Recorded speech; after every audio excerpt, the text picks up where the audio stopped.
ఐశ్వర్యము, అధికారము కాకుండా ముఖ్యమైనటువంటి 3 చెప్పాడు ఈయన. ఏంటి? అలాగే మంచి సంతానాన్ని కనొచ్చు, ఎన్ని విషయాలన్నా సంపాదించుకోవచ్చు, పేరు ప్రఖ్యాతులు కూడా సంపాదించుకోవచ్చు. కానీ మనుష్యత్వం అంటే మనుషులందరినీ మనుష్యత్వం అనలేదు. మనిషిగా పుట్టినటువంటి వాళ్ళలో మనుష్యత్వం కలగడం విశేషం. మనుష్యత్వం. రెండోది ముముక్షత్వం అంటే మోక్షం పొందాలనేటువంటి కోరిక పుట్టడం. దాని తర్వాత ఆ మోక్షం పొందడానికి సంబంధించినటువంటి జ్ఞాన మార్గాన్ని తెలియపరిచినటువంటి గురువు లభించడం. ఈ 3 కూడా దుర్లభం. త్రైమేత దైవానుగ్రహేతకం. దైవానుగ్రహం వలన తప్ప వేరే కేవలం పురుష ప్రయత్నంతో లభించవు అని అక్కడ చెప్పినటువంటి మాట. ఈ రకంగా అనేకమైనటువంటి విషయాలని ఆ రకంగా మోక్షం పొందడానికి సంబంధించిన విషయాలు ఎన్నో చెప్పుకుంటూ వచ్చారు. మోక్షం అనేటువంటిది ఎంత విశేషమైనటువంటిది. అసలు మోక్షం అంటే ఏటో కేవలం శరీరంతో పొందేటటువంటి సుఖాలు కాదు, శరీరం కాదు. చేత మోహం జహి మహామృత్యుం దేహదార సుతాదిశం అంటే తన స్వరూపాన్ని వదిలిపెట్టేసి తనకున్నటువంటి ప్రజ్ఞ, తనకున్నటువంటి జ్ఞానం, తనకున్నటువంటి శక్తి మోహంలో ఉన్నాడు. మోహం అంటే భ్రాంతి. ఒక వస్తువుని మరొక వస్తువుగా భ్రమించడమే దాన్ని మోహము అంటారు. దాని తర్వాత ఎంతైనా సమకూర్చుకోవచ్చు. అంటే ఇప్పుడు చీకట్లో తాడును చూసి పాము అనుకున్నాం అనుకోండి, దాన్ని ఏమంటారు? మోహంలో భ్రాంతి చెందాడు అతను. ఒక వస్తువుని మరొక వస్తువుగా భ్రమించాడు. అట్టి మాదిరిగా మోహం జహి మహామృత్యుం దేహదార సుతాదిశం. ఎప్పుడైతే తన శుద్ధ చైతన్య స్వరూపమైనటువంటి ఆత్మదేవుడిగా ఉన్నాడో అటువంటి ఆత్మస్వరూపాన్ని మరిచిపోయి వదిలేసి ఎటేపకి తిరిగాడు? మోహం జహి మహామృత్యుం. దేని మీదకి? దేహ దార సుతాదశం అంటే దేహం మీదకి తిరిగాడు. తన స్వరూపం మీద దేహాన్ని ఆరోపించుకున్నాడు. తాడులో పామును ఆరోపించుకున్నట్లుగా శరీరాన్ని నేనని భ్రాంతి చెందాడు. దాన్నే మోహము. శరీరానికి సంబంధించినటువంటి భార్య లేక భర్త దాన్ని దార అంటారు. భార్య మీద, భర్త మీద. దాని నుంచి పిల్లలు సుత, ఆ పిల్లలకి పిల్లలు మనవలు. దేహ దార సుతాదిశు. ఈ రకంగా ఎవడైతే మోహంలో భ్రాంతిలో ఉన్నాడో వాడికి జ్ఞానం పట్టుకోదట. ముందు మోహాన్ని నశించాలి, భ్రాంతిని నశింపజేసుకోవాలి. అంటే అలాగ భ్రాంతి పోవాలి అంటే భార్య బిడ్డలను వదిలేసేసి, పెళ్ళాం పిల్లలను వదిలేసి ఏ అడుగుకో పొమ్మని చెప్పడం కాదు. ఏమి నశించాలి? అసలు అలాగెందుకు చెప్పారండి? ఒకసారి ఆలోచించి చూడండి. శరీరం అనేటువంటిది వచ్చింది, పరిణామం చెందుకుంటూ రేపు మాకు పోతుంది. అంటే ఇప్పుడు దీన్ని ఏమని చెప్పాలి? శరీరమేమో ఉంది కానీ ఏం కాదు, సత్యం కాదు, పోతే రేపు మాపు. ఎవరి శరీరం? మన శరీరమే కాదు, మన భార్య, మన భర్త, మన పిల్లలు, పిల్లలు వచ్చినటువంటి విషయంలో వచ్చినటువంటి ప్రతి వస్తువు కూడా వెళ్ళిపోవడానికే వచ్చింది. అసలు ఎందుకు వచ్చిందో దాన్ని అంతా చెప్పుకుంటూ వస్తున్నారు. అలా ఎందుకు వచ్చిందంటే పూర్వజన్మలో ఉన్నటువంటి కర్మఫలాన్ని అనిపించడానికి. అంటే పూర్వజన్మలో తన స్వరూపం తెలుసుకోవడానికి వచ్చి కూడా తెలుసుకోకుండా కర్మలు చేసి వెళ్ళాడు. ఆ కర్మఫలాన్ని అనిపించడం మళ్ళీ రావడం జరుగుతుంది. జిత్వా మనయో. జిత్వా అంటే జయించడం. దేన్ని జయించడం? భ్రాంతిని. వస్తువుని వదిలేయమని చెప్పడం లేదు. దాని మీద ఉండే ప్రీతిని, మమకారాన్ని. దేని మీద? దేహదార సుతాదిశు. వాటి మీద మనకి ఏం కలగాలి? భ్రాంతి నశించాలి. అలాగని వాళ్ళతోటే ఉండాలి. చక్కగా సంసారం చెయ్యి, పిల్లల్ని పోషించు, డబ్బు సంపాదించు, యథార్థంగా అన్నీ చెయ్యి. కానీ ఏముండకూడదు? భ్రాంతి ఉండకూడదు. ఎందుకంటే ఏం భ్రాంతి? సత్యం అనేటటువంటి భావన ఉండకూడదు. నీకు నిరంతరం ఇది ఎప్పటికైనా సరే వచ్చింది వెళ్ళిపోవడానికే వచ్చింది అనేటువంటి యథార్థం తెలిసి ఉండాలి. అదేదో శాశ్వతంగా స్థిరంగా నేను ఉండిపోతాను అన్నట్టుగా చూసుకుంటున్నాడు, దానికి స్టాండర్డ్గా ప్లాన్ చేసుకుంటున్నాడు శరీరం ఉండిపోతున్నట్టు. అంచేత ఎవడికైతే ఆ భ్రాంతి నశించిందో, యథార్థం తెలిసి వచ్చిందో అటువంటి వాడు యాంతి తద్విష్ణో పరమం పదం. అలాంటి వాడు పరమపదాన్ని పొందుతాడు, మిగతా వాళ్ళు పొందరు. అంటే ఇప్పుడు సాధన చేసినా, ఉపదేశాలు పొందినా, శాస్త్రాలు చదివినప్పటికీ కూడా పరమపదం పొందలేరు. ఎందుకని? ఏది రావాలి? ముందు నీ స్వరూపం ఏంటో నీకు తెలియాలి. నీ స్వరూపం ఏదో తెలిస్తే అది విష్ణు పరమం పదం అంటాడేంటండి? విష్ణుమూర్తి వైకుంఠం ఎందుకు పోతుంది? నీ స్వరూపం తెలిస్తేనే. విష్ణుమూర్తి స్వరూపం తెలియాలి కదా, విష్ణుమూర్తిని ఆరాధించాలి, పూజించాలి, అప్పుడు ఆయన లోకం వస్తుంది. ఇక్కడ ఏంటంటే ఏమని చెప్తున్నాడు ఇక్కడ? నీ శరీర ప్రాణమానుషాదుల మీద నీకు వైరాగ్యం రావాలి. వైరాగ్యం అంటే యథార్థం కాదు, ఇవి సత్యము కాదు. అలాగని చెప్పి సత్యము కాకపోతే శరీరం మనకు బాధ పెడుతుంది కదా. దీన్ని ఏమంటారు? అసత్యమా? అసత్యము కాదు, తగులుకుంది కదా, ఇబ్బంది పెడుతుంది కదా, బాధ పెడుతుంది కదా. దీన్ని ఏమంటారు? అధ్యాస. సత్యము అసత్యము మిథ్య. మిథ్య వస్తువుని మనం సత్య వస్తువుగా భ్రాంతి చెందుతున్నాం. సత్య వస్తువు ఆత్మ, ఈ మిగతాదంతా కూడా మిథ్యా వస్తువు. దీన్ని అనాత్మ అంటారు. అనాత్మ వస్తువులన్నింటినీ కూడా ఏమనుకుంటున్నాం మనం? సత్యం అనుకుంటున్నాం. మాంస రుద్ర స్నాయు మేధో మధ్య అతి సంకులం. ఈ శరీరం ఎలాంటిది? చర్మము, రక్తము, మాంసము, ఎముకలు మొదలైనటువంటి సముదాయంతో కూడుకున్నటువంటి సంకులం. అంటే ఇది ఒక మూట. ధాన్యపు మూటలో ధాన్యం ఉంటుంది, బియ్యపు మూటలో బియ్యం ఉంటుంది. ఇదో మూట. ఈ మూటలో ఏముంటుంది? త్వక్కు అంటే శరము, మాంసం, రుధిరం, మూత్రం, చెమట, లోపల అస్థి సంకులు, ఇలాగ అనేకానికి మూటలు అనేక సముదాయాలు ఉన్నాయి. ఇదే నువ్వు పూర్ణం మూత్ర పురీషాభ్యాం స్థూలం నింజమిదం వపు. అంచేత నువ్వు ఏంటంటే ఇది నేను అనుకుంటే నువ్వు భ్రాంతిలో ఉన్నావు. దీని లక్షణాలు నువ్వు కనిపెట్టలేదు, దీని లక్షణాలను చూసుకోలేదు. ఈ రకంగా నువ్వు విచారణ చెయ్యాలి. వైరాగ్యం ఎందుకు తెచ్చుకోవాలంటే వదిలేయమనుకుంటా తిండి పెట్టకుండా దాన్ని మాడిసేయమని చెప్పడం లేదు. జాగ్రత్తగానే చూసుకోవాలి. చక్కగా టైం ప్రకారంగా టిఫిన్ పెట్టాలి, భోజనం పెట్టాలి, స్నానం చేయాలి, అన్ని పనులు చేయాలి. కానీ అది నువ్వు కాదు. అందుచేత ఈ రకంగా ఈ స్థూల శరీరాన్ని దాటిపోయి దీనికంటే లోపల ఇంకొక శరీరం ఉంది. స్థూల శరీరం క్లుప్తంగా చెప్పాను. అక్కడ స్థూల శరీరంలో ఇంకా 25 తత్వాలు ఉన్నాయి. ఆ రకమైనటువంటి ఇదొక బత్త, ఇదొక మూట. ఇందులో ఏమున్నాయో కూడా వివరంగా పోయిన వారంలో చెప్పుకోవడం జరిగింది. అలాంటి దాంట్లో ఇంకొక శరీరం ఉంది, దాని సూక్ష్మ శరీరం అంట. అది అలాంటిది? వాగాది పంచ, శ్రవణాది పంచ, ప్రాణాది పంచ, ప్రముఖాని పంచ, బుద్ధ్యాదవిద్యాపి చ కామకర్మణి పురియష్టకం సూక్ష్మ శరీరమాహో. లోపల శరీరము, సూక్ష్మ శరీరం అనేది ఇంకొక శరీరం ఉంది. దానికి పురి అష్టకము అంటారు. అష్టకం అంటే 8. అంటే పంచభూతాలు 5, కర్మేంద్రియాలు, జ్ఞానేంద్రియాలు, పంచప్రాణాలు, అంతరేంద్రియాలు. ఈ 8 సెక్షన్లు. అంటే ఒక్కో దాంట్లో పంచ 5 ఈ రకంగా అన్నీ కలిపి అష్టకం సూక్ష్మ శరీరం అంటారు.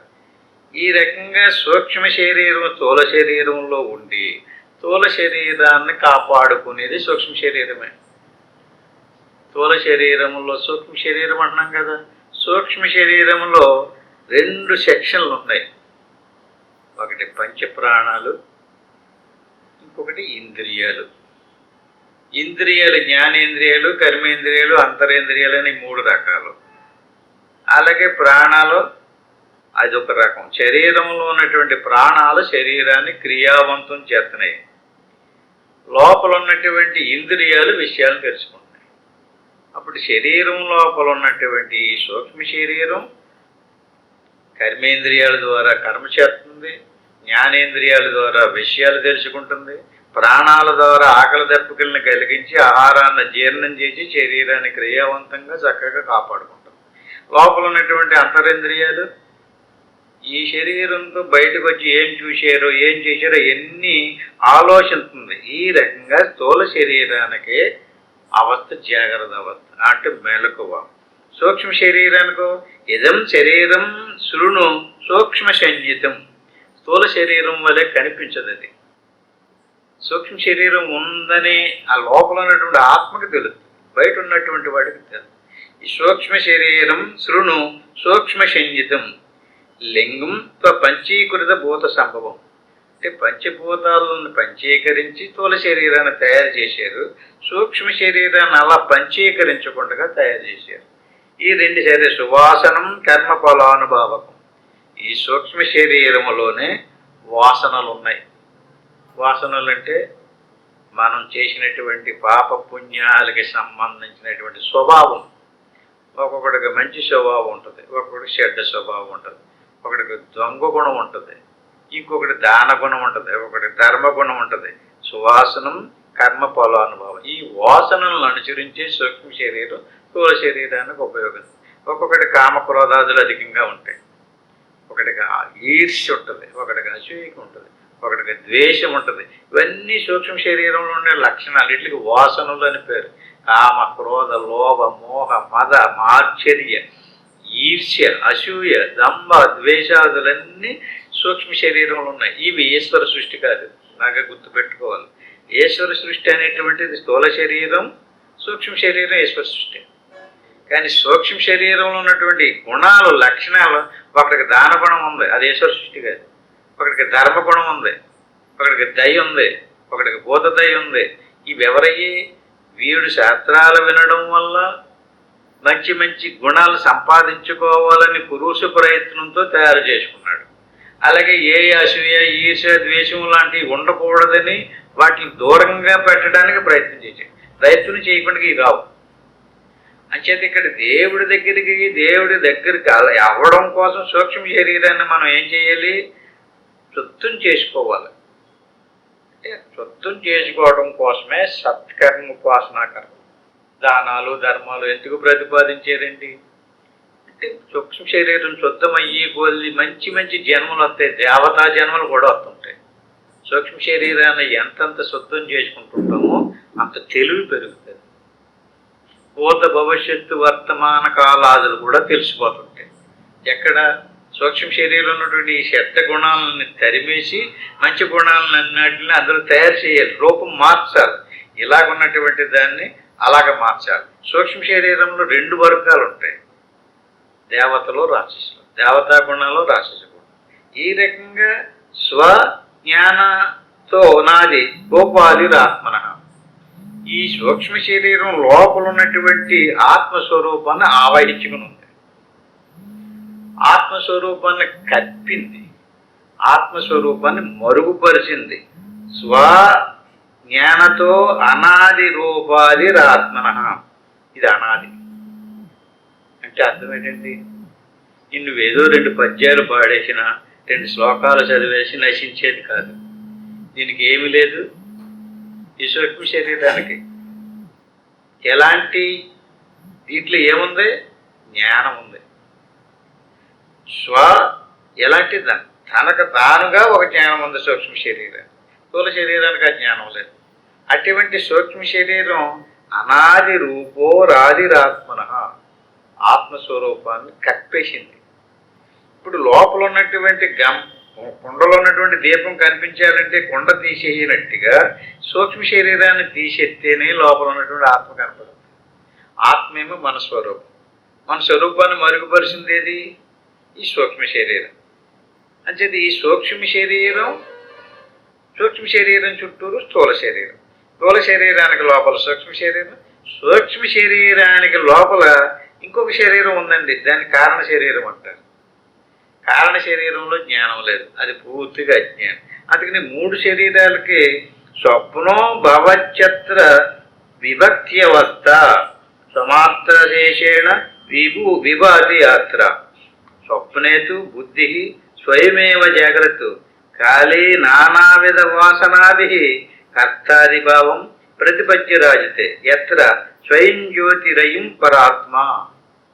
స్వయం ప్రకాశమైనటువంటి సచ్చిదానంద స్వరూపమైనటువంటి ఏ ఆత్మస్వరూపమైతే ఉందో అటువంటి ఆత్మస్వరూపాన్ని ముందు కారణ శరీరం, దాని చుట్టూరు సూక్ష్మ శరీరం, దాని చుట్టూరు స్థూల శరీరం ఆవహించుకుని ఉన్నాయి. ఎత్ర స్వయం జ్యోతిరయం పరాత్మ. ఇది ఎలా కనపడుతుంది అంటే సూక్ష్మ శరీరం, స్థూల శరీరం, కారణ శరీరం అనేటువంటి ఆత్మస్వరూపం యొక్క సాంగత్యంలో మరుగుపరిచి మనకేమనిపిస్తుంది? ఇప్పుడు ఈ తీసేసామనుకోండి, నిజానికి ఆత్మస్వరూపానికి ఉపాధి లేదు. ఉపాధి ఉన్నట్టుగా దీన్ని చేస్తుంది. అంచేది దీనికి ఒక్కొక్క దానికి ఒక్కొక్క అవస్థ, అది మనకి స్పష్టంగా తెలుస్తుంది. ఎలాగా? స్వప్నో భవత్యత్ర విభక్తి అవస్థ. దేనికైతే ఏ దానికి దానికే ఒక్కొక్క అవస్థ ఉంది. ఇప్పుడు స్థూల శరీరం ఉంది, స్థూల శరీరంలో జాగ్రత్త అవస్థ, స్థూల శరీరం తెలుస్తుంది, జాగ్రత్త అవస్థ తెలుస్తుంది. జాగ్రత్త అవస్థలో మనకో శరీరం ఉంది, దానికో శరీరం భార్య ఉంది, పిల్లలు ఉన్నారు, దానికి ఇల్లు వాకిలి, ఇది పొలమో గోత్రం అన్నీ దేనికి తగిలించాం? అవన్నీ శరీరానికి తగిలించాం. శరీరానికి సంబంధించిన ఇవన్నీ కూడా కిరీటాలు పెట్టుకుని, బట్టలు కట్టుకుని, వస్త్రాలు ధరించి, దండలు వేసుకుని, మాలలు వేసుకుని, బొట్లు పెట్టుకుని ఇవన్నీ దేన్ని అలంకరించాడు? అట్టి మాదిరిగా శరీరానికి సంబంధించిన ఎన్ని కులం దేనికి సంబంధించింది? నీకు సంబంధించింది కాదు. గోత్రం నీకు సంబంధించింది కాదు. సావు నీకు సంబంధించింది కాదు. పుట్టుక నీకు సంబంధించింది కాదు. పరిణామము నీకు సంబంధించింది కాదు. శరీర బాల్యం, కౌమారం, యవ్వనం, వార్ధక్యం, రోగాలు, బాధలు ఇవన్నీ దేనికి సంబంధించినవి? శరీరానికి సంబంధించినటువంటి ఇవన్నీ కూడా మన మీద ఆరోపణ చేసుకుని, నాకు మోకాలు నొప్పులండి, నాకు నడువు నొప్పండి, నాకు కడుపు నొప్పండి అంట. దేనికి సంబంధించినవి? దేహానికి సంబంధించినటువంటి ఇవన్నీ కూడా మన మీద ఆరోపణ చేసుకున్నాం. ఎందుకంటే మనం ఎప్పుడూ ఉంటాం కనుక. ఇది ఎప్పుడు ఉండదు. ఎప్పుడు ఉంటుంది? మెలుగులోకి వస్తే ఉంటుంది. మెలుగులోకి వచ్చినప్పుడే తెలుస్తుంది ఆ కడుపు నొప్పో పాలు నొప్పో. మరి మెలుగులో లేనప్పుడు దానికి సంబంధించిన గుణాలు కానీ లక్షణాలు కానీ, అది ఏ కులమో ఏ గోత్రమో, అది స్త్రీయో పురుషుడు ఎప్పుడు తెలుస్తుంది? మెలుకులోకి రావాలి. మెలుకులోకి రాలేదు కదండి. అప్పుడు నీకేం తెలదు? నువ్వే కులొత్తుడివో తెలదు, నువ్వే గుణమో తెలదు, నీకు కడుపు నొప్పి ఉందో పాలు నొప్పి ఉందో ఏమీ తెలదు. తెలియాలంటే మెలుకులోకి రావాలి. లోపల ఉన్నటువంటి ఇంకొక శరీరం ఉంది కదా, దాన్ని సూక్ష్మ శరీరం అన్నాం కదా. సూక్ష్మ శరీరానికి స్వప్నో భవత్యత్ర విభక్త అవస్థ.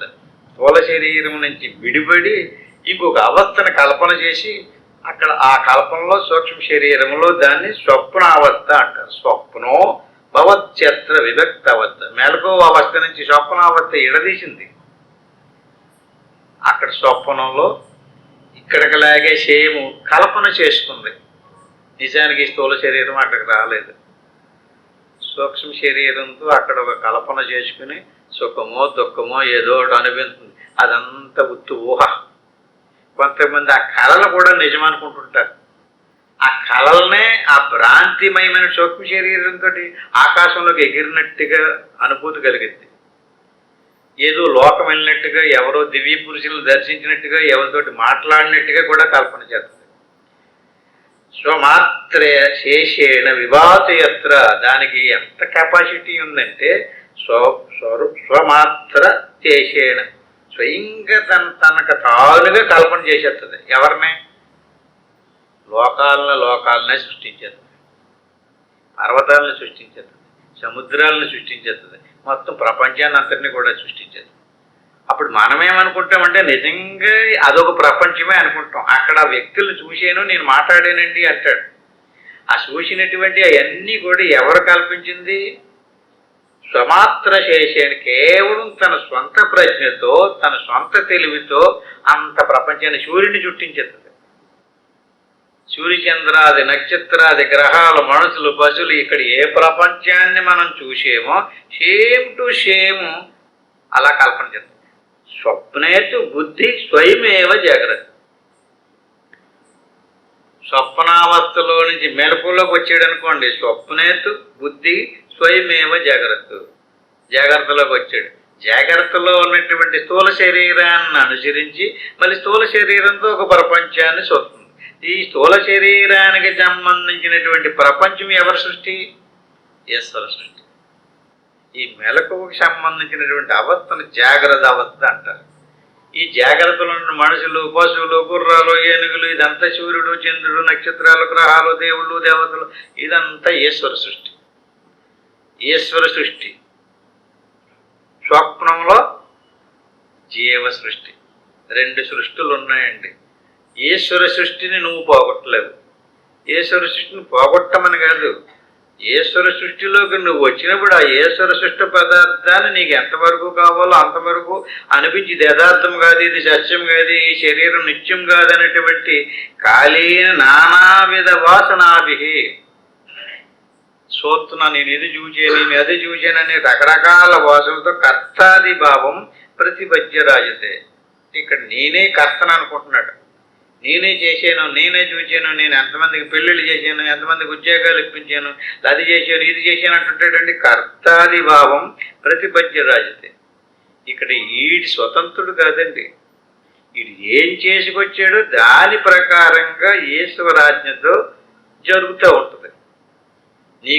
నీకు అధికారం లేనటువంటిది, నీకు అర్హత లేనటువంటి వస్తువు నీకు లభించదు. ఎందుకంటే నువ్వు చేసిన కర్మఫలాన్ని అనుభవించడానికి వచ్చింది. నువ్వు చెయ్యని కర్మఫలాన్ని ఆయన ఇవ్వడం. నువ్వు చేసిన కర్మఫలాన్ని మార్చేసి ఇంకొకరి చేతికి, ఇంకొకరి ఖాతాలోకి మార్చాడు. ఇదంతా మనం అనిపించదే. అంచేత లోపల ఉన్నటువంటి ఆత్మస్వరూపం ఉంది కదా, జాగ్రత్త అవస్థల్లోకి వచ్చినప్పుడు జాగ్రత్త అవస్థలో ఏ శరీరం కనపడుతుందో, ఆ శరీరానికి ఏం కులము, ఏం చేశాడు, ఏం చూశాడు, ఇదంతా తెలుస్తుందా? మళ్ళీ స్వప్నం వెళ్ళినప్పుడు స్వప్న శరీరంతో ఏమేమి కల్పన చేశాడు, ఇదంతా ఎత్ర స్వయం జ్యోతిరయం పరాత్మ. దానికి ఏ అవస్థ అండి? జాగ్రత్త అవస్థ కాదు, స్వప్నావస్థ, కొన్ని సుషుప్త అవస్థ, అది ఎప్పుడూ ఉండే అవస్థ. దానికి చుట్టూరు తిరుగుతున్నాయి, సూర్యుని చుట్టూరు గ్రహాలు తిరుగుతున్నట్టుగా స్థూల శరీరం వచ్చింది, జాగ్రత్త అవస్థ వచ్చింది. స్థూల శరీరం నుంచి మళ్ళీ సూక్ష్మ శరీరం వచ్చింది, స్వప్నావస్థ వచ్చింది. మళ్ళీ కారణ శరీరం వచ్చింది, సుషుప్త అవస్థ వచ్చింది. అంటే 3 శరీరాలకు సంబంధించినటువంటి 3 అవస్థల్నే ఎలా ఎత్ర స్వయం జ్యోతి హిరయం పరాత్మ. విచిత్రం ఏంటంటే అండి, తనను తాను చూసుకోవటం మానేసి ఎదురుగుండగా ఏది వస్తుందో దాన్ని చూస్తున్నాడు. మెలుపులోకి రాగానే దేన్ని చూశాడు? శరీరాన్ని చూశాడు. ఎవరిని వదిలేసుకున్నాడు? ఇదే తెలియాలి మనకి. మనల్ని వదిలేసుకున్నాం. వదిలేటువంటి ఎలాగా? దృష్టిం జ్ఞానమయం కృత్వా. మన దృష్టి జ్ఞానమయం కాలేదు, మన దృష్టి చెడింది, మన చూపు చెడింది, మన నిఘా చెడింది, మన ఆలోచన చెడింది. ఏంటి? ఏది ఎదురుగుండగా వచ్చింది అది నేను అనుకుంటే ఎలాగండి? ఎదురుగుండగా ఏది వచ్చింది? స్థూల శరీరం వచ్చింది, అదే నేను అనుకుంటున్నాం. ఆ స్థూల శరీరానికి సంబంధించినటువంటి జాగ్రత్త ప్రపంచం. ఆ స్థూల శరీరానికి ఒక భార్య, పిల్లలు, నా వాళ్ళు, నా కులము, నా గోత్రం అనుకుంటున్నాం. ఆ అవస్థ నుంచి మళ్ళీ ఇంకొక అవస్థ వచ్చింది. ఒకసారి బాగా పరిశీలించి చూడండి. ఈ అవస్థలు అనేటువంటి, ఈ శరీరాలు అనేటువంటివి, ఈ అవస్థలలోకి నువ్వు వస్తున్నావా? ఈ అవస్థలన్నీ నీ చుట్టూ తిరుగుతున్నాయా? అందులో నువ్వున్నావా? ఇవన్నీ నీలో ఉన్నావా? సరిగ్గా కనిపెట్టి చూడండి. మనకి బుద్ధి లేదు, మనం సరిగ్గా కనిపెట్టడం లేదు. మనలో ఉందనుకుంటున్నాం. అది ఏది? మనం ఇలా వాసిపడేసి చూస్తున్నామండి. ఎదురుగుండగా వచ్చి నాట్యం చేస్తుంది. ఏది? ఈ శరీరం, ప్రపంచం. దాన్ని చూసావు నువ్వు, అది నేను అనుకున్నావు. అది అలా పరిణామం చెందింది, స్వప్నావస్థ వచ్చింది. దీన్ని వదిలేసావు, దాన్ని చూసావు, అది నేను అనుకున్నావు. మళ్ళీ అది అలా కొంచెం నాటకం ఆడింది, మళ్ళీ అది పడిపోయింది, సుషుప్తి వచ్చింది, చీకటిమయం, ఏమీ తెలియలేదు. నాకేం తెలియలేదండి, అంతా శూన్యమండి అంటున్నాడు. ఎవరు చూసారా శూన్యాన్ని? నువ్వు ఉండబట్టే కదా, నీకే కదా ఇదంతా తెలుస్తుంది. ఎవరిని వదిలేస్తున్నావు నువ్వు? మన స్వరూపాన్ని వదిలేసుకుంటున్నావు. మన స్వయం ఎత్ర స్వయం జ్యోతిరయం పరాత్మ. నిన్ను మర్చిపోతే ఎలాగా? ఇప్పుడు వచ్చిన సమస్య అంతా, సిక్కంతా కూడా ఎవరిని మనం మర్చిపోయాం? మన స్వరూపాన్ని మర్చిపోయాం. సరిగ్గా గమనించి చూడండి. నీకు జాగ్రత్త లేదు, స్వప్నము లేదు, సుషుప్తి లేదు, స్థూల సూక్ష్మ కారణ శరీరాలు కూడా లేవు. నీ ఎదురుగుండగా ఏది వస్తే దాన్ని చూసి అదే నేను అనుకుంటున్నాం. అంటే ఎక్కడుంది ఇక్కడ ప్రాబ్లం? ఎందులో ఉంది? మన చూపులో ఉంది, మన తెలివిలో ఉంది, మన జ్ఞానంలో ఉంది. అంటే మన జ్ఞానం ఏమైంది? జ్ఞానానికి జ్ఞానం లేదు. ఈ జ్ఞానానికి ఇప్పుడు శరీరాన్ని మారుతావా, అవస్థను మారుతావా? వాళ్ళు దేనికి? నీ జ్ఞాన స్వరూపమైనటువంటి నీ గురించి నీకు తెలియాలి. మనం దేనికి బోధించాలని చూస్తున్నాం? ఏది చెయ్యాలని చూస్తున్నాం? ఎవరో నువ్వు? నీ స్వరూపాన్ని చూసుకో.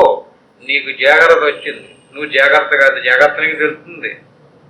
స్థూల శరీరం తెలుస్తుంది, సూక్ష్మ శరీరం తెలుస్తుంది, అన్నీ తెలుస్తాయి కదా. ఈ అన్నిటినీ తెలుసుకున్నటువంటి యత్ర స్వయం జ్యోతి తయం పరాత్మ. నువ్వు పరాత్మ స్వరూపానివి, నువ్వు పరమపదానివి. నీ చుట్టూరు జగత్తు తిరుగుతుంది. జగత్తు పదార్థం నీ స్వరూపం కాదు, అది కల్పన, అది ఈశ్వర సృష్టి.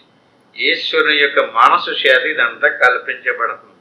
ఈశ్వరుని చేత కల్పించబడేటటువంటి దీనికి ప్రకృతి అని పేరు. ప్రకృతిలో అనేక తరగతులు ఉన్నాయి. తామసము, రాజసము, సాత్వికం అని చెప్పేసి. తామస గుణానికి ఒక అవస్థ, సాత్వికానికి ఒక అవస్థ, రాజసానికి మరొక అవస్థ. ఒక్కొక్క గుణంతో ఒక్కొక్క అవస్థ, ఒక్కొక్క గుణంతో ఒక్కొక్క వస్తువు తయారైంది. ఈ 3 గుణాలతో కూడినటువంటి పరాకృతి. ఈ రకంగా ప్రకృతి స్వరూపం ఆత్మస్వరూపం చుట్టూరు ఆవహించి, ఆత్మస్వరూపం చుట్టూరు ఆవహించినంత మాత్రం చేత ఆత్మస్వరూపాన్ని మరుగుపరిచేసింది అంటున్నాం కదండి. ఆత్మస్వరూపాన్ని మరుగుపరిస్తే నీవు అజ్ఞానం వల్ల నువ్వెలా మరుగుపడ్డావు? నువ్వెప్పుడు ప్రకాశంగా, ప్రకాశవంతంగా, ప్రకాశింతానే ఉన్నావు కదా. ఇప్పుడు కుండను దెబ్బలించామండి దీపం మీద. కుండను దెబ్బలించినప్పుడు దీపాన్ని కుండ మరుగుపరిచింది. బాగా ఆలోచించి చెప్పండి. దీపం యొక్క ఎలుగుని, దీపం ఎలుగుతానే ఉంది కదా.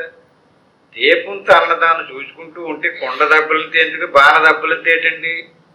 అంటే దీపం తనని తాను చూసుకోవటం మానేసి తన చుట్టూరు ఉన్నదాన్ని చూడటం వల్ల దాన్ని అజ్ఞానము అంటారు. అజ్ఞానం వల్ల ధీమాత్ర కోపాది రశేష సాక్షి నలిప్యతే తత్కృత కర్మలేశే యస్మాదసంగస్తత ఏవ కర్మహి నలిప్యతే కించిద్ ఉపాధినా కృతే. ఏం చెప్తున్నాడు ఏంటంటే ధీమాత్ర కో ఉపాధి రశేష సాక్షి. అంటే ధీ అంటే బుద్ధి వృత్తి అండి. అంటే శరీరం కంటే ఈ లోపల ఉన్నటువంటి ప్రాణం సూక్ష్మమైనటువంటిది, శుద్ధమైనది. దానికంటే జ్ఞానేంద్రియాలు, దానికంటే అంతరేంద్రియాలు, మనసు, ఇలాగ ఒక్కొక్కటి దాటుకుంటూ వెళ్తే చిట్ట చివరిగా ఆత్మకి అత్యంత దగ్గరగా ఉన్నటువంటిది బుద్ధి. ధీమాత్ర కో ఉపాధి రశేష సాక్షి. అంటే స్వయం ప్రకాశమైనటువంటి నీ ఆత్మస్వరూపాన్ని సాక్షి అంటారు. అంచేది నీకు అన్నీ కనపడుతున్నాయి, అన్నీ తెలుస్తున్నాయి. అన్నిటినీ తెలుసుకునేటటువంటి వాడికి సాక్షి అని పేరు. అంటే దీపం సాక్షిగా ప్రకాశిస్తూ ఉంది. కొండ తెచ్చి చెంప పెట్టావు, చెంప తెచ్చి కొండ పెట్టావు, కానీ దానికి తెలుస్తుంది కదా. కానీ ఎలుగంటే బయటికి రానివ్వడం లేదు. కానీ అంటే లోపల ఉన్నటువంటి ఆత్మ ప్రకాశాన్ని ఇప్పుడు ఈ అనాత్మ వస్తువులు బయటికి రానివ్వడం లేదు, మరుగుపరిచినాయి. మరుగుపరిచినంత మాత్రం చేత తన స్వరూపం ఎక్కడ నశించింది? తన స్వరూపం నశించదండి. ఇక్కడ మనం తెలుసుకోవాలి. నీకు నిజానికి బంధం లేదు, మోక్షం కూడా లేదు. ఎందుకంటే నువ్వు మోక్షం పొందే ఉన్నావు. నువ్వు మోక్ష స్వరూపుడివే, నువ్వు సచ్చిదానంద స్వరూపుడివే. ఇక్కడ నీకు తెలియవలసిందే కారణం. తెలియకపోవటం వల్ల రకరకాల మార్గాలు బోధిస్తున్నారు, రకరకాల విశేషాలు చెప్తున్నారు. అంచేత నీకు బంధం లేదు. నువ్వు సరిగ్గా చూడు, నిన్ను నువ్వు చూసుకో. నిన్ను నువ్వు చూసుకుంటే ఏ గొడవ లేదు. నిన్ను నువ్వు చూసుకోకపోవటం వల్ల నీకు ఏదేదో తగులుకుంటే ఏది ఎదురుగుండగా వస్తే దాన్ని చూసుకుని అది నేను అనుకోవడం వల్ల వచ్చింది ఈ పోపలం అంతా కూడా. ఈ మాత్రకో ఉపాధి రచేష సాక్షి. ఈ ఉపాధులు ఒకసారి గుర్రం శరీరం వస్తే ఇంకోసారి గాడి శరీరం వస్తుంది. దాన్ని నేను అనుకుంటే ఒకసారి కుక్క శరీరం వస్తే ఒకసారి పంది శరీరం వస్తుంది. శరీరాలు నిరంతరం మారిపోతూ ఉంటాయి. చేత ఈ లోపల ఉన్నటువంటి వాడు సాక్షి. ఏది వస్తే అదే నేను అనుకుంటున్నాడు. మనిషి శరీరం వచ్చిందానికి పర్వాలేదు, మనిషిని చాలా గొప్ప అనుకుంటున్నాడు. మరి మళ్ళీ మారిపోయి చేసిన కర్మఫలాన్ని బట్టి ఇంకోటి నికృష్ట శరీరం వస్తేనా దాన్ని నేను అనుకుంటాడు. ఏం మారలేదు అతనికి, బుద్ధి మారలేదు. ఎవరి గురించి తెరలేదు, తన గురించి తెరలేదు. అంటే బుద్ధి ఉపాధే ఇక్కడ ఇంపార్ట్ అయినటువంటి, బుద్ధి స్వచ్ఛమైనటువంటిది, సత్వగుణ నిర్మితమైనటువంటిది. అటువంటి ఉపాధి కారణంగా నీ స్వరూపాన్ని మరుగుపరిచింది. దాని చుట్టూరు సత్వగుణంతో కూడినటువంటి ఉపాధి చుట్టూరు రజోగుణంతో కూడిన ఉపాధి, దాని చుట్టూరు తమో గుణంతో కూడినటువంటి ఉపాధి. వీటిల్నే అన్నమయ కోశము, ప్రాణమయ కోశము, మనోమయ కోశము, విజ్ఞానమయ కోశము, ఆనందమయ కోశాలు అని చెప్పేసి కోశాలుగా విభజింప చెప్పారు. కానీ లోపల ఉన్నటువంటి శరీర స్వరూపం ఏదైతుంది, నలిప్యతే తత్కృత కర్మలేశై. నలిప్యతే, కోటాను కోట్ల కర్మలు చేసినంత మాత్రం చేత ఆ కర్మకి సంబంధించినటువంటి ఫలం లోపల ఉన్నటువంటి ఆత్మకి నలిప్యతే అంటుకోదు. నువ్వు అంటుకుంటుందని భ్రాంతి చెందుతున్నావు. నీకు పాపం లేదు, పుణ్యం కూడా లేదు, నీకు స్వర్గం రాదు, నరకం కూడా రాదు, నీకు సావు లేదు, పుట్టుక లేదు. నువ్వెవరు? చిదానంద రూప శివోహం శివో అంచేత నలిప్యతే తత్కృత కర్మలేశై యస్మాత్ అసంగస్థత ఏవ కర్మకి. నీ స్వరూపాన్ని నువ్వు తెలుసుకుంటే యస్మాత్ అసంగస్థత ఏవ కర్మవి. సంగము అసంగము. సంగం అంటే ఏంటండి? అంత ఏదైనా మీరు అక్కడ ఏదైనా కుక్కని కరచి కొట్టారనుకోండి, ఎవరండి కొట్టినోళ్ళు అంటే నేను అన్నారనుకోండి, అదేంటిది సంగం. అసంగం అంటే నేను కాదంటే అంటున్నాను, నేను చూడలేదు, నేను చేయలేదు. అంటే శరీరంతో అటాచ్మెంట్కి సంగం అని పేరు. ఎవరు మాట్లాడాడండి? నేనే మాట్లాడాను. ఎవరు చేశారండి? నేనే చేశానండి. దాన్ని ఏమంటారు? సంగము అంటారు. యస్మాద్ అసంగత ఏవ కర్మభి.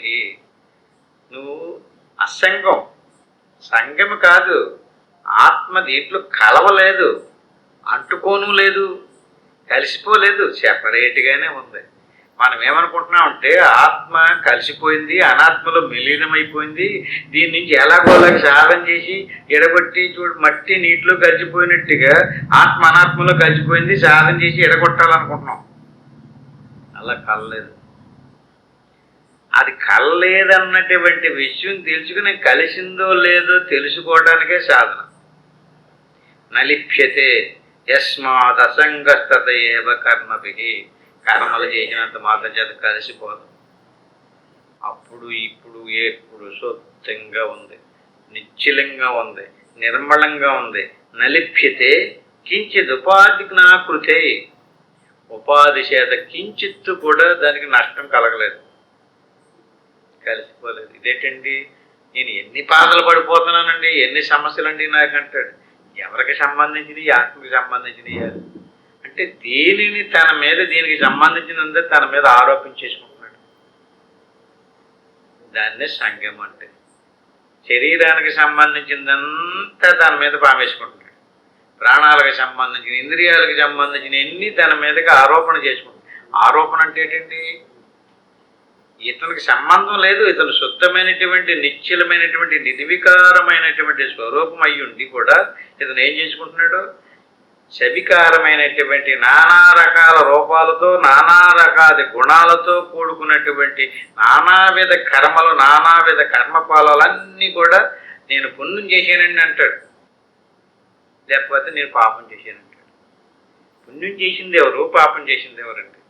నేను మంచి చక్కగా నేను మంచి మంచి భక్తి పాటలు పాడతానండి అన్నాడు అనుకోండి, పాడింది ఎవరు?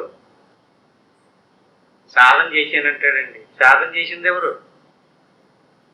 ఇప్పుడు సాధన అనేటువంటిది కర్మ కాదు. అది సాధన అనేటువంటిది ఒక్కొక్క దాన్ని నిలుపుదల చేసేయటం. ఆ నిలుపుదల చేసినప్పుడు ఆ నిశ్చలమైనటువంటిది ఏదైతే ఉందో అది మనకు తెలియటం కోసం. ఆ నిశ్చలం చేయకుండా మనం ఏం చేస్తున్నాం? సత్కర్మలు చేస్తాం, పుణ్యకర్మలు చేస్తాం, వేరే ఇంకా ఏదేదో చేస్తున్నాం. అంచేది ధీమాత్రికో ఉపాధి రచేష సాక్షి నలిప్యతే తత్కృత కర్మలేశై యస్మాత్ అసంగతత ఏవ కర్మభిః నలిప్యతే కించిత్ ఉపాధి నాకృతే. అంచేత కించిత్తు కూడా నీకు దోషం అంటుకోదు నాయన. నీవు ఈ శరీరానివి కాదు, ఈ ప్రాణానివి కూడా నువ్వు కాదు, లోపల ఉన్నటువంటి మనసు కూడా నువ్వు కాదు. ఈ స్థూల సూక్ష్మ కారణ శరీరాలతో శరీర ప్రాణ మానసాదులతో కూడుకున్నటువంటిదంతా కూడా ప్రకృతి స్వరూపము, ప్రకృతి అనాది. ఇది మనం తెలుసుకోవాలి. ప్రకృతి ఎప్పటి నుంచి ఉంది? అనాది నుంచి ఉంది. నువ్వు పోగొట్టడానికి కూడా కుదరదు. ఎందుకని? నీ చేతిలో లేదు. అది ఎవరి చేతిలో ఉంది? ప్రకృతి. మమ మాయా దురచ్చయ, నువ్వెక్కడ దాటుతావురా నా మాయని? ఇది నా మాయాశక్తి, నా మాయతో నేను కల్పన చేసాను ఇదంతా కూడానే. దాన్ని నువ్వేదో మార్చేసానని, దాన్ని అలా చేసేసాను ఇలా చేసేసాను, నేను వశపరిచేసుకున్నాను అంటున్నాడండి. ఎంత భ్రాంతిలో ఉన్నాడండి ఆయన. స్పష్టంగా చెప్తున్నాడు, నా మాయ ఎవ్వడికి లొంగదు, ఎవరికి వశపడదు, ఎవరికి కూడా తెలదు. అంచేత మాయ చేత మనిషి భ్రమలో ఉన్నాడు, భ్రాంతిలో ఉన్నాడు. నేను పూర్వజన్మంలో కూడా తెలిసేసుకుంటాను అంటున్నాడు. మీ జన్మ కూడా చెప్పేస్తాను వచ్చేరట్టేని అంటున్నాడు. ఆడెంత మాయలో ఉన్నాడు చూడండి. ఇదంతా మాయలో పడిపోయి మాయ చేత చిక్కి ఎల్లుళ్ళందరినీ మాయలో పడేస్తున్నాడు. అంచేత వాస్తవం ఏంటి? నువ్వు మాయను దాటు. మాయ కంటే వేరేగా ఉన్నావు. మాయ నీ స్వాధీనంలో లేదు, ఈశ్వర స్వాధీనంలో ఉంది. మాయ చేతి జగత్తంతా సృష్టిస్తున్నాడు ఆయన. మాయ చేతనే పోషిస్తున్నాడు, మాయ చేతనే లయించేస్తున్నాడు. నిన్ను వదిలేసి నువ్వు దీన్ని ఎలాగోలాగా స్వాధీనపరిచేసుకుని లొంకేసుకుని జనాలందరికీ ఏదో మాయ చేసేయాలనుకుంటున్నాడు. ఏది వదిలేస్తున్నాడు? తనను తాను వదిలేసుకుంటున్నాడు. తన తాను వదిలేసేసి దీని అంతటిని ఏదో విచిత్రమైనటువంటి యాసాలు వేసుకుని ఏదేదో చెయ్యాలనుకున్నాడు. సర్వ వ్యాపృతికరణం లింగమిదం చిదాత్మన పుంస పాశ్యాదికిమివ తేనైవాత్మ భవచ సంగోయం. ఇది లోపల ఉన్నటువంటి స్థూల శరీరం లోపల సూక్ష్మ శరీరం యొక్క లక్షణాలు ఎంచేపు కూడా దాంట్లో ప్రాణాలు ఉన్నాయి, మనసు కూడా ఉండడం వల్ల అది ఎప్పుడు ఏదోటి ఆలోచన చేస్తుంది. దానికి లోపల ఉన్నటువంటి ఆత్మకి తన స్వరూపాన్ని మర్చిపోవడం వల్ల దీంట్లో పడిపోయి చిదాత్మ స్వరూపుడైనటువంటి పురుషుడికు సర్వ వ్యాపారములను సాధించుడికి సూక్ష్మ శరీరమే కారణమయ్యింది. ఎలాగైంది? వీడు ఏదేదో నేను అది చేసేస్తాను ఇది చేసేస్తాను అంటున్నాడు కదండి. అలా చేయటానికి సూక్ష్మ శరీరమే ఆడి చేతిలో కారణం. అంటే సాధనం, పనిముట్టు. అంచేత నీకు ఇలా చేసి పెడతాను, నీకు అలా చేసి పెడతాను, నాకు ఇలా తెలిసిపోయింది, నాకు అలా తెలిసిపోయింది అంటున్నాడు కదండి. దేనితో అంటున్నాడు? ఆ సూక్ష్మ శరీరమే అతని చేతిలో కారణం, పనిముట్టు. దానితోటి నీకు కూడా ఏదో చేసేస్తాను, నేను ఏదో చేసేసుకున్నాను, నాకు ఏదో వచ్చేసింది, నీకు కూడా వచ్చేలా చేసి పెడతాను, నువ్వు నా దగ్గరికి రండి అంటున్నాడు. ఈ రకంగా వ్యాసాదికమివ తేనైవాత్మ భవచ్చ సంకోయం. అంటే తన గురించి, తన స్వరూపం గురించి తెలుసుకోకపోవడం వల్ల తన స్వరూపమును ఆవహించినటువంటి ఈ సూక్ష్మ శరీరం ఏదైతే ఉందో ఆ సూక్ష్మ శరీరంలో అనేక పరికరాలు ఉన్నాయి. వడ్రంగి మేస్త్రి దగ్గర కొన్ని పరికరాలు ఉంటాయి. ఒక్కొక్క పరికరాన్ని పట్టుకుని ఒక్కొక్క పని చేస్తుంటాడు. అంటే బాడిత, ఉలి, రంపము మొదలైనటువంటి వస్తువులు ఎలాగైతే ఉన్నాయి అలాంటి వస్తువుల యొక్క సముదాయం సూక్ష్మ శరీరం. వినాలి, శ్రోత్రేంద్రియం, మాట్లాడాలి, వాగింద్రియం, రుచి చూడాలి, జిహ్వేంద్రియం, వాసన చూడాలి, ఘ్రాణేంద్రియం, ఆలోచించాలి, ప్రాణం, మనసు, అంటే ఈ రకంగా ఒక్కొక్క పనిముట్టుతో సూక్ష్మ శరీరం నిండా పనిముట్లే. అందుకని సూక్ష్మ శరీరానికి ఇంకొక పేరు లింగ శరీరమాహు. అంటే లింగములు అంటే లింగం అంటే గుర్తు అండి. లింగములు అంటే గుర్తులు సముదాయం. అందులో అనేక పనిముట్లు ఉన్నాయి. వినే పనిముట్టు, తినే పనిముట్టు, వాసన చూసే పనిముట్టు, మాట్లాడే పనిముట్టు, ఇలాగ అనేక అనేక పనిముట్లన్నీ లింగ శరీరంలో ఉన్నాయి. ఆ లింగ శరీరంలో ఉన్నటువంటి పనిముట్లని ఉపయోగించుకుని చూడడము, వినడము లాంటివన్నీ జరుగుతుంది. ఆ లింగ శరీరానికి చైతన్యం ఎక్కడది? నువ్వే.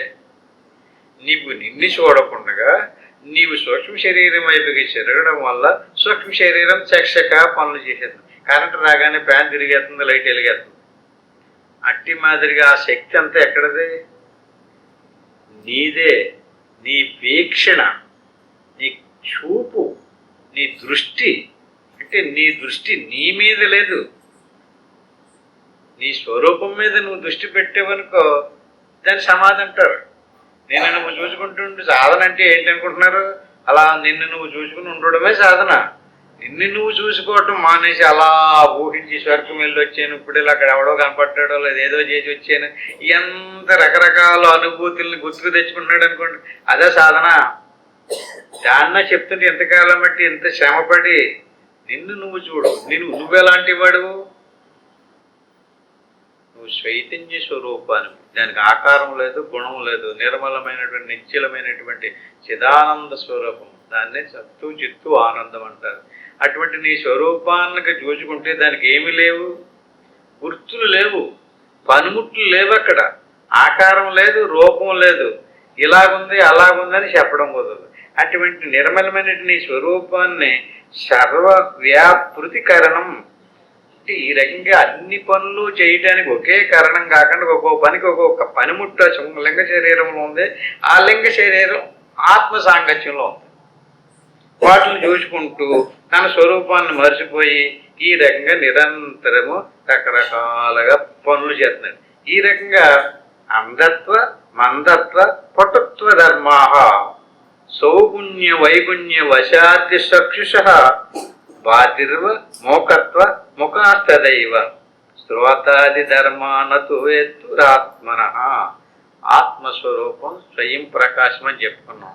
ఈ శరీర ప్రాణమానసాదులకి దానికి ఎలాంటి సంబంధము లేదు. దాన్ని అది తెలుసుకోకుండా, దాన్ని అది చూసుకోకుండా దేహ ధర్మాలన్నీ తన మీద ఆరోపించుకుంటున్నాడు, ప్రాణధర్మాలన్నీ తన మీద ఆరోపించుకుంటున్నాడు. అలాగే మనసు యొక్క ధర్మాలన్నీ కూడా తన స్వరూపం మీద ఆరాధించుకుంటాడు. ఎందుకని ఆరోపించుకుంటున్నాడంటే తన స్వరూపాన్ని తెలుసుకోకుండా, తన స్వరూపాన్ని చూసుకోకుండా వీటి వైపుకి తిరిగి చూడటం వల్ల. అంటే ఇది ఎలాగంటే అంధత్వ, మందత్వ, పటుత్వ ధర్మాహ. కంటి చూపు ఉందండి. కంటి చూపుకి 3 లక్షణాలు చెప్పాడు ఇక్కడ. అంధత్వం అంటే ఏంటి? గుడ్డితనం. గుడ్డితనం లేదు. మందత్వ, చూపు ఉంది కానీ సూటిగా తీక్షణంగా చూపు కనిపించడం లేదు. మందత్వం అంటే మసక కనపడదు. అలాగే అంధత్వం అంటే అసలు చూపే లేదు. గుడ్డితనం. మందత్వం, పటుత్వం అంటే బ్రహ్మాండంగా కనపడదు. అంటే ఒక చూపుకి ఎన్ని ధర్మాలు ఉన్నాయి? బాగా కనిపించడము, మసక కనిపించడము, అసలు కనిపించకుండా పోవటం. సౌగుణ్య వైగుణ్య వశాద్య చక్షు. ఈ రకంగా బాధిర్వ మోకత్వ ముఖాస్తదైవ. మాట బదిరుడు అంటే ఏంటండి? వినడం, బాగా వినడం, బాగా వినబడకపోవడం. మోకత్వం అంటే మాట్లాడడం, కొంచెం మాట్లాడడం, అసలు మాట్లాడకపోవడం. ఇలాగ కన్నులు దోషయుక్తములైనసో గుడ్డితనము అస్పష్టంగా కానవచ్చుడు సంబంధించుతుంది. అలాగే నిర్దిష్టములై ఉన్నటువంటి దశలో సుష్టముగా చూడగలుగుతాడు. అలాగే నేత్రములకు సంబంధించిన ధర్మములు, చెవిటితనము, మూగతనము మొదలైన స్తోత్రాదులకు సంబంధించిన ధర్మములు కానీ వానితో సర్వసాక్షి అయినటువంటి తనకి సంబంధించినటువంటి ధర్మాలు కాదు. స్తోత్రాది ధర్మాహ నతు వేత్తురాత్మన. ఈ కన్ను బాగా కనిపించలేదు కనుక ఆత్మకి సంబంధం ఏంటండి? అసలు ఎలాగా మాట్లాడలేకపోతున్నాడండి? అది ఆత్మ లక్షణమా? ఎవరి లక్షణం? కన్ను కనిపించకపోవడానికి కారణం కన్ను సంబంధం కానీ ఆత్మకు సంబంధం లేదు. మాట్లాడకపోతున్నాడంటే అది వాక్కుకు సంబంధం కానీ ఆత్మకు సంబంధం లేదు. అంటే పనిముట్టుల్లో ఏదైనా ఒక పనిముట్టు పని చేయకపోవడానికి కారణం కానీ, బాగా పని చేయడానికి కానీ, మంచి మంచిగా పని చేయడానికి కానీ కారణాలన్నీ ఎందులో ఉన్నాయి? నీ స్వరూపంలో లేవయ్యి, పరికరాల్లో ఉన్నాయి. పరికరాల్లో తేడా అంతే, బాగా వినబడతలేదు. ఆత్మకి సంబంధం లేదండి. శ్రోత్రేంద్రియానికి సంబంధించింది అది, కనిపించడం లేదండి. చక్షురింద్రియానికి సంబంధించింది. అంటే ఈ రకంగా అంధత్వ మందత్వ పటత్వ ధర్మాహ, ఆ ధర్మాలన్నీ దేనికి సంబంధించినవి?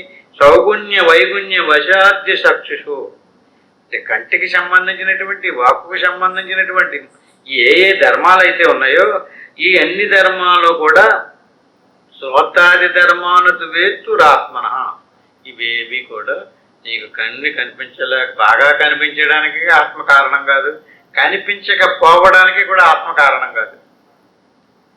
ఆత్మ సాక్షి.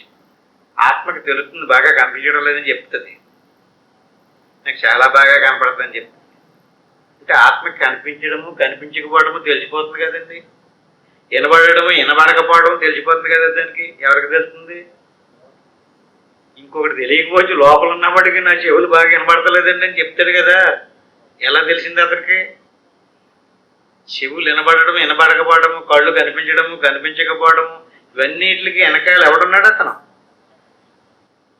అంటే మనం అన్నిటికీ సాక్షిగా ఉన్నటువంటి స్వరూపాన్ని వదిలేసి ఆ సాక్షి స్వరూపానికి ఎదురుగుండగా ఏ వస్తువు ఉందో ఆ వస్తువు వైపుకి తిరిగిపోయి పూర్తిగా దాంతో మమేకమైపోతాం. వినపడలేదు, నాకు వినపడతలేదని చెప్పి దాని మీదే నీ మనసు ఎత్తే నువ్వు చెవిటోడు అయిపోతావు. నాకు కనపడతలేదంటే గుడ్డోడు అవుతావు. అంతేగాని ఆత్మ గుడ్డిది కాదు, ఆత్మ మోగద కాదు, ఆత్మ చెవిటిది కాదు. ఆత్మకేమి లేవు? చెవిటితనం లేదు, మూగతనం లేదు, గుడ్డితనం లేదు. గుడ్డితనం, మూగతనం, చెవిటితనం ఇవన్నీ దేనికి సంబంధించినవి? శరీరానయ్యా? శరీరానికి కూడా కాదు. మరి దేనికి సంబంధించింది? అది ఒక్కొక్క ఇంద్రియానికి సంబంధించింది అంతే. చెవిటితనం కేవలం చెవులకి సంబంధించింది, గుడ్డితనం కేవలం కంటికి సంబంధించింది, మూగతనం కేవలం వాక్కుకు సంబంధించింది. ఒక్కొక్క దాని ధర్మాలయ్యి. ఇవన్నీ ఇలాంటి అనేక ధర్మాలు తీసుకెళ్ళి దేని మీద పెట్టుకుంటున్నాడు? ఆత్మస్వరూపం మీద పెట్టుకుంటున్నాడు. నేను ఎందుకు పనికిరానండి, నేను ఎందుకు పని రాకుండా పోయానండి, నాకు ఏది వినపడతలేదండి, అది ఏది కనపడతలేదండి అని ఏమైపోతుంది? తాదాత్మ్యం చెందేసి దానితోటి. అంచేత వినపడకపోయినా కనపడకపోయినా నీకు ఏ ప్రాబ్లమో లేదు. నీ స్వరూపాన్ని నువ్వు తెలుసుకుంటే నీ స్వరూపం సర్వసాక్షి స్వరూపం, ఆత్మస్వరూపం, చైతన్య స్వరూపం. అటువంటి మనల్ని మనం వదిలేసుకుని దీని మీదకి వచ్చేసాం. అలాగే ప్రాణాల విషయంలోకి వచ్చేసి అనుకోండి, ఉచ్ఛ్వాస నిశ్వాస విజృంభణక్షతు ప్రస్పందనాజు ప్రమణాదికా క్రియా ప్రాణాది కర్మాని వదంచ దక్ష ప్రాణచ్చ ధర్మా వశినాపి భాషే. శరీరంలో ప్రాణం ఉన్నది. ఈ ప్రాణానికి కూడా కొన్ని ధర్మాలు ఉన్నాయి. ఉచ్ఛ్వాస నిశ్వాసను, ఊపిరి పీల్చుకోవటము వదలడము, ఆవలించడము, తుమ్మడము, దగ్గడము, చేదడము, ఉమ్ము ఉయ్యడము, ఇవన్నీ దేనికి సంబంధించిన ధర్మాలు? ఉమ్ము ఉయ్యాలనుకోండి, ప్రాణశక్తి ఉంటేనే లోపల దగ్గినటువంటి ఉమ్ముని బయటకు ఉయ్యగలుగుతాడు, చేదగలుగుతాడు. చీదేదెవరు? దగ్గేదెవరు? ఊసేదెవరు? ఈ రకంగా ఉచ్ఛ్వాస నిశ్వాస విజృంభణక్షతు. నీ శరీరంలో ఉండేది దగ్గు రప్పింతుంది, తుమ్ము రప్పింతుంది, శీత కలుగుతుంది, మాట్లాడడానికి కదిలింతుంది. ప్రస్యందనాద్భుత్ ప్రమణాదికా క్రియ.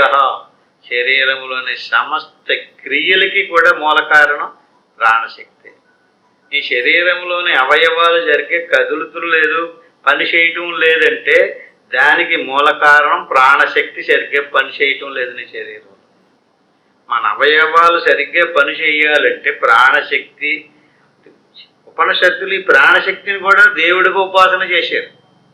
శరీరంలో ఉన్నటువంటి అవయవాలన్నిటికీ కూడా ప్రాణాది కర్మాణి వదంతి చక్ష. ప్రాణానికి కూడా కర్మలు ఉన్నాయి, ప్రాణానికి కూడా పనులు ఉన్నాయి. ఆకలి కలిగించేది ప్రాణమే, జీర్ణం చేసేది కూడా ప్రాణమే, మలమూత్ర విసర్జన చేసేది కూడా ప్రాణమే. శరీరం అందులో స్వీకరించడానికి, త్వయించడానికి సంబంధించినటువంటి క్రియలన్నీ కూడా ప్రాణయే. ప్రాణశ్చ ధర్మ వశినా పిపాసే. పిపాస అంటే ఆకలి, దప్పిక మొదలైన అవన్నీ కూడా లోపల ప్రాణం ఉండడం వల్ల ప్రాణానికి సంబంధించిన ధర్మాలను నీ మీద పెట్టుకుంటాబట్టి అవి నీకు కాదు, నీకు సంబంధం లేదు. అంటే ఇంద్రియాలకు సంబంధించిన వాటిని నీ మీద పెట్టేసుకుంటున్నావు, శరీరానికి సంబంధించిన వాటిని నీ మీద పెట్టేసుకుంటున్నావు, ప్రాణానికి సంబంధించినటువంటి వాటిని కూడా మన మీద ఆరోపణ చేసేసుకుంటున్నావు. నీవు శరీరానికి సంబంధించి, సూక్ష్మ శరీరానికి సంబంధించిన, ప్రాణాలకు, ఇంద్రియాలకు సంబంధించింది దేని క్రియో నువ్వు ప్రశాంతంగా గురువు దగ్గర కూర్చుని తెలుసుకుంటే, అయితే ఈ పని నాది కాదన్నమాట, ఇది నేను కాదన్నమాట అంటూ నువ్వు తెలుసుకోవాలి.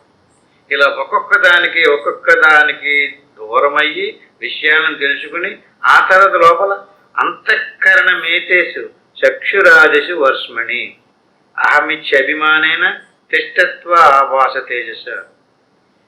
ఈ ఇంద్రియాలు, జ్ఞానేంద్రియ, కర్మేంద్రియాలు వెనకాల ఒక అట్టున్నాడు, అతన్నే అంతఃకరణమేతేషు. ఇవన్నీ కూడా అంతఃకరణం చేతిలో ఉన్నాయి.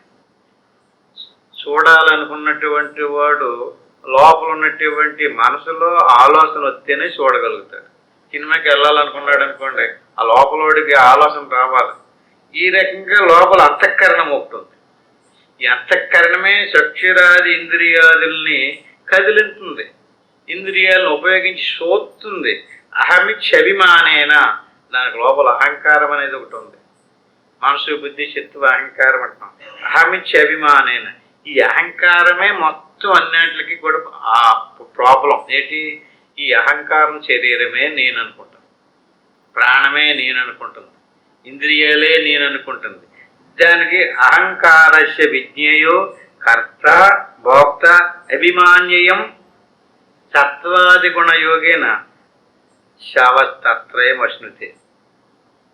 ఈ అవస్థాత్రయాలలో ఈ అహంకారం విషయాణమానుకూల్యే సుఖీ దుఃఖీ విపర్యే సుఖం దుఃఖం చ తద్ధర్మం తదానందశాత్మన. అంటే అన్నిటికి మూల కారణం ఆత్మకి దగ్గరగా ఉండినటువంటిది అంతఃకరణం. అంతఃకరణంలో విభాగాలు ఉన్నాయి, మనసు, బుద్ధి, చిత్తం, అహంకారం. ఈ అంతఃకరణంలో ఉన్నటువంటి ఆలోచనలు ఇప్పుడు ఇంద్రియాల ద్వారా చూసినటువంటి, చేసినటువంటి అంతా కూడా ఈ అంతఃకరణలోనే రికార్డు అవుతుంది. అంతఃకరణంలో రికార్డు అయినటువంటి విషయాలను అనుసరించి మనసు సంకల్ప వికల్పాలు చేస్తుంది, దాన్ని బుద్ధి నిశ్చయిస్తుంది, దాన్ని అహంకారం అభిమానించి చేయటానికి పూనుకుంటుంది. ఈ రకంగా అంతఃకరణమేతేషు చక్షురాదిషు వర్ష్మణి అహమిత్యభిమానేన తిష్టత్వ ఆవాస తేజస. ఆవాస అంటే ఈ అంతఃకరణలో మన స్వరూపం యొక్క ప్రకాశం ప్రతిబింబిస్తుంది. మన స్వరూపం ఉంది, ఇప్పుడు దాకా మన స్వరూపం గురించి మనం చెప్పుకుంటున్నాం. అది నిర్వికారమైనటువంటిది. నిర్వికారమైనటువంటి మన స్వరూపం యొక్క ప్రకాశం ఆ మన స్వరూపం దగ్గరగా ఉన్నటువంటి దాంట్లో ప్రతిబింబిస్తుంది. దానికి ఆభాస అని పేరు. ఆభాస అంటే మన స్వరూపం యొక్క ప్రతిబింబం. మన స్వరూపం యొక్క ప్రతిబింబానికి అహంకారము అని పేరు. ఈ ప్రతిబింబం ఎందులో ప్రతిబింబించింది? అంతఃకరణలో ప్రతిబింబించింది. అంతఃకరణం మనసు, బుద్ధి, చిత్తం, అహంకారం. ఇందులో మన ప్రతిబింబం ఉంది. మన ప్రతిబింబానికి తెలివి అని పేరు. ఎలాగా? మన స్వరూపం జ్ఞాన ప్రకాశం. అంటే మన స్వరూపం జ్ఞాన స్వరూపం అవడం వల్ల మన ప్రతిబింబానికి కూడా తెలుసుకునే తెలివి ఉంది.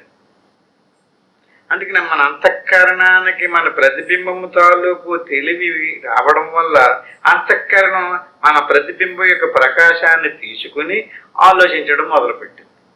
శరీరమే నేను అనుకుంది. నువ్వు అనుకోలేదు, నువ్వు సాక్షిగానే ఉన్నావు. నీ ఎదురుగుండగా ఉన్నటువంటి ఇంత అనర్థాన్ని ఈ అంతఃకరణం, మనసు, బుద్ధి, చిత్తు, అహంకారం, జ్ఞానేంద్రియాలు, కర్మేంద్రియాలు, అంతరేంద్రియాలు మనకి తెలియకపోవడం వల్ల ప్రకృతి స్వరూపంలోని పదార్థమే మన స్వరూపం అనుకోవడం వల్ల బంధంలో పడ్డాం. అంచేది నీకు ఏ బంధము లేదు. నువ్వు నిత్య సత్యమైనటువంటి చిదానంద స్వరూపం. ఆత్మాతత్వేన ప్రియాన్ విషయో న స్వతః ప్రియ స్వత ఏవ హి సర్వేషామాత్మ ప్రియతమోయత. ఈ రకంగా ఆత్మస్వరూపాన్ని తెలుసుకోకుండా అనాత్మస్వరూపంతో మమేకమైపోయి కర్మలు చేసి కర్మఫలాన్ని అనుభవించు. చేత మనం కొంచెం ఏకాగ్రతగా నిరంతరం అభ్యాసం చేసి మన స్వరూపాన్ని గమనించినట్లయితే ఇదంతా కరతలామలకంగా మనకు తెలుస్తుంది. అలా తెలుసుకోకుండా ఎక్కడికక్కడే భ్రాంతిలో ఉన్నంత కాలం పుణ్యకర్మలు చేయొచ్చు, అయితే ఇంకా ఏదన్నా చేయొచ్చు, స్వర్గం రావచ్చు, ఇంకా ఏదో పూజలు, యజ్ఞాలు, యాగాలు ఎన్నన్నా చేయొచ్చు. కానీ ఆత్మజ్ఞానంతోనే మోక్షం. మోక్షం అంటే ఏంటండి? మన స్వరూపం మనకి తెలిసి రావడమే మోక్షం. అంతే, ఏమీ కాదు. మన స్వరూపానికి అనర్థం ఏమీ లేదు. దానికి జనన మరణాలు లేవు, పరిణామం చెందదు, సుఖ దుఃఖాలు లేవు. నిత్య సత్యమైనటువంటి చిదానంద స్వరూపమే మన ఆత్మ. ఈ శ్లోకాలు వచ్చే వారం చెప్పుకుందాం, ఇంతటితో ముగించుకుందాం. హరి ఓం తత్సత్. ఆత్మ బంధువులారా, మరి చక్కనైనటువంటి విషయాలు తెలుసుకున్నాం. ఈ తెలుసుకున్నటువంటి విషయాలను మనం ఏం చేయాలి? మనం లోపలికి వెళ్ళి ఊడగొట్టుకోవాలి. ఊడగొట్టమంటే ఆపాలి, నిలుపుదల చేయాలి. నిలుపుదల చేసినప్పుడు మన స్వరూపం సాక్షిగా ఎలా ఉందో స్వయంగా మనంతట మనకగా తెలుసు రావాలి. ఇలా లోపలికి ఎలా శ్వాసను అనుసరిస్తూ లోపలికి వెళ్తున్నాం అనుకోండి, ఈ స్థూల శరీరాన్ని, సూక్ష్మ శరీరాన్ని, కారణ శరీరాన్ని కూడా కలిపి పట్టుకున్నటువంటిది శ్వాసే. అది శ్వాసంపటి వెళుతుంటే ఒక్కొక్కటి దాటినట్టుగా ఒక్కో ముడి ఊడిపోతుంటుంది. స్థూల శరీరం జడం అయిపోయింది. ఇప్పుడు ఎలా కూర్చున్నామో తెలియదు. నడువు నొప్పి తెలియదు, కాలు నొప్పి తెలియదు. స్థూల శరీరం ఆగిపోవాలి. ఆ తర్వాత ఆలోచనాత్మకమైనటువంటి సూక్ష్మ శరీరం నిలిచిపోతుంది. అది స్వప్నావస్థ, సూక్ష్మ శరీరం. ఆ తర్వాత సుషుప్తి, అజ్ఞానం, శూన్యం, అది కూడా దాటిపోతాం. ఈ స్థూల సూక్ష్మ కారణ శరీరాలు దాటిపోయిన తర్వాత మన స్వరూపం దేదీప్యమానంగా ప్రకాశవంతంగా సచ్చిదానంద స్వరూపంతో సాక్షాత్కారం అవుతుంది. దాన్ని ఆత్మ సాక్షాత్కారం అంటారు. దాంట్లో ఆకలి దప్పుకలు లేవు, సుఖ దుఃఖాలు లేవు, శోకమోహాలు లేవు, జనన మరణాలు లేవు. చిదానంద స్వరూపం సాక్షి. దానికి ఏమీ అంటుకోవు, ఏది అంటుకోవటం లేదు. అది మనకు స్వయంగా ఒకసారి గమనించామనుకోండి, ఆ జ్ఞానం ఎవరికైతే కలుగుతుందో వాడికి ఏ కర్మ అంటుకోదు. నిజానికి కర్మ ఎవరికి అంటుకోవటం లేదు, అంటుకుంటుందన్నది భ్రాంతి. అంటే మన ఆత్మస్వరూపాన్ని మనం తెలుసుకోకపోవడం వల్ల ఏదేదో మనమే స్వయంగా ఎవరో అనేసుకుని ఏదేదో చేస్తున్నాం. చేత మనం చక్కగా ఎలా ప్రయత్నం చేయండి. ఇప్పుడు ఎలా కూర్చున్నాను అలా కూర్చుని గురువు బ్రహ్మ, గురువు విష్ణువు, గురుదేవ మహేశ్వర, గురువు సాక్షాత్తు పరబ్రహ్మ, తస్మై శ్రీ గురువు. దీన్ని గురుమంత్రం అంటారు. దీన్ని ఒకసారి అనుకుని ఓం నమ శివాయ. దీన్ని పంచాక్షరి మంత్రం అంటారు. దీన్ని 3 సార్లు అనుకుని ఆ పని ఏమీ అనుకోకుండా సోహం భావేన పూజేది. అంటే లోపలికి చొచ్చుకుపోవాలి. శ్వాసను పట్టుకుని ఒక్కొక్కటి ఊడిపోతుంటే అలా గమనించు. ఇది ఊడిపోయిన తర్వాత ఏదో దర్శనమైందో దాన్ని అలాగ లోపలికి వెళ్ళి మన స్వరూపం దర్శనం అయ్యేదాకా శ్వాస ఆగిపోద్ది, మనసు